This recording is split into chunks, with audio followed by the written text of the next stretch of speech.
ഡിഎഫിൽ flux യുദ്ധം അവസാനിക്കുന്നില്ല. Malappuram Edarikode VD. സതീശനായി വീണ്ടും ഫ്ലക്സ് ഉയർന്നു. ടീം എടരിക്കോട് യൂത്ത് കോൺഗ്രസ് എന്ന പേരിലാണ് ഫ്ലക്സ് ഉയർന്നത്. വിവരങ്ങളുമായി ശാന്തകുമാർ വെള്ളാലത്ത് ചേരുകയാണ്. ശാന്തകുമാർ, എന്താണ് ഫ്ലക്സിൽ പറയുന്നത്? എന്തായാലും സംസ്ഥാനമാകെ തന്നെ ഈ ഫ്ലക്സ് യുദ്ധം തുടരുന്നുണ്ട്. ഇനി ഒരു ദിവസം മാത്രമാണ് ബാക്കി. നാളെ രാവിലെ ഈ സമയമാകുമ്പോൾ ആരാകും ജയിക്കുക എന്ന കാര്യത്തിലൊക്കെ അറിയാം. പക്ഷേ ഇപ്പോഴും ആ ഫ്ലക്സ് യുദ്ധം തുടരുന്നുണ്ട്.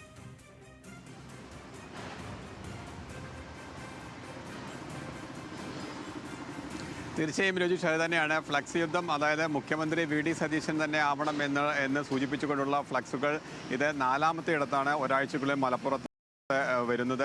ഇപ്പോൾ ഏറ്റവും അവസാനം എടരിക്കോടാണ് വന്നത്. എടരിക്കോട് വന്നതിൽ ടീം എടരിക്കോട് യൂത്ത് കോൺഗ്രസ് എന്നുള്ള പേരിൽ തന്നെയാണ് എടരിക്കോട് ഇത്തരത്തിലൊരു ഫ്ലക്സ് വന്നിരിക്കുന്നത് എന്നുള്ള ഏറെ ശ്രദ്ധേയമായ കാര്യം. അതിലേറ്റവും പ്രധാനപ്പെട്ടത് കഴിഞ്ഞ രണ്ടിടത്ത്, നേരത്തെ തവനൂർ മണ്ഡലത്തിലെ രണ്ടിടത്തും ഒപ്പം തന്നെ വണ്ടൂർ മണ്ഡലത്തിലെ ഒരിടത്തുമായിരുന്നു ഇങ്ങനെ ഫ്ലക്സുകൾ വന്നിരുന്നത്.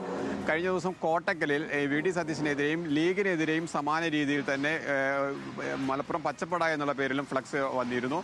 അതായത് അനുകൂലിച്ചും പ്രതികൂലിച്ചും എല്ലാം ഫ്ലക്സുകൾ ഉയരുന്ന ഒരു സാഹചര്യം ഇപ്പോഴും തുടരുകയാണ്. രുചിഷ് നേരത്തെ സൂചിപ്പിച്ചതുപോലെ ഇനി മണിക്കൂറുകൾ മാത്രമേ ഉള്ളൂ. നാളെ ഈ നേരമാകുമ്പോഴേക്കും ആരെ കേരളം ഭരിക്കുമെന്നുള്ളതിൻ്റെ വ്യക്തത വരും.